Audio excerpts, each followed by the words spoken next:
Class 10 chapter first chemical reaction and equation. इस chapter में कम से कम टाइम लेते हुए मैं आपसे बात कर रहा हूँ कि जो बहुत बहुत इंपॉर्टेंट है, मोस्ट इंपॉर्टेंट है टॉपिक, वो आपको यहाँ से पढ़ना है। क्विक टाइम में आपको, बहुत कम टाइम पे आपको फटाफट रिवाइज करना है।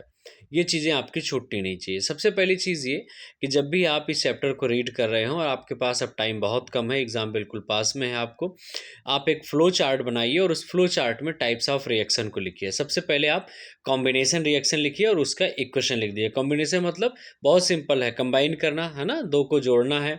एक इक्वेशन उठाओ और एक इक्वेशन उठा करके लिख दो। और इक्वेशन कौन सी लेनी है आपको? CaO मतलब कैल्शियम ऑक्साइड, क्विक लाइम का रिएक्शन वाटर के साथ रिएक्ट करके और स्लेक्ड लाइम का प्रोडक्शन आपको करना है। सेकेंड आप आ जाओ डिकम्पोजिशन रिएक्शन। डिकम्पोजिशन रिएक्शन में जिसमें ब्रेक डाउन हो रहा है।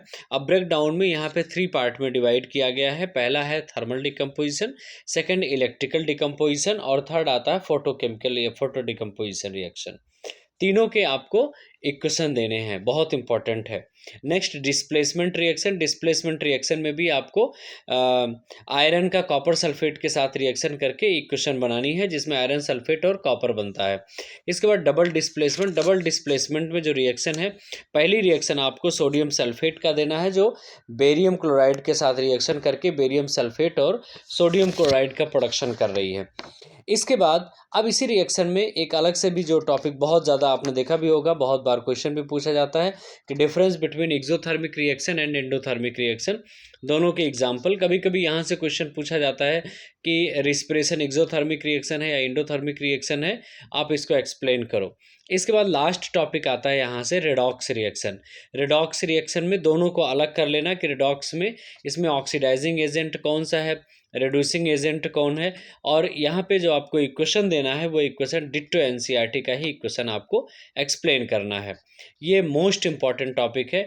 अब रही बात इसमें कि जैसे कोरोजन, रेंसिडिटी, ये दो टॉपिक भी हैं। इन दोनों टॉपिक को जनरली हर बच्चे का प्रिपेयर होता है। यहाँ पे आपको जो फिर से मैं रिपीट कर रहा हूँ, जो डिकम्पोजिशन रिएक्शन है उसके 3 पार्ट्स हैं, तीनों को आप अच्छे से पढ़ लीजिए। बहुत इंपॉर्टेंट है, मोस्ट इंपॉर्टेंट है और यही बस यहाँ से इस चैप्टर में पूछा जाता है।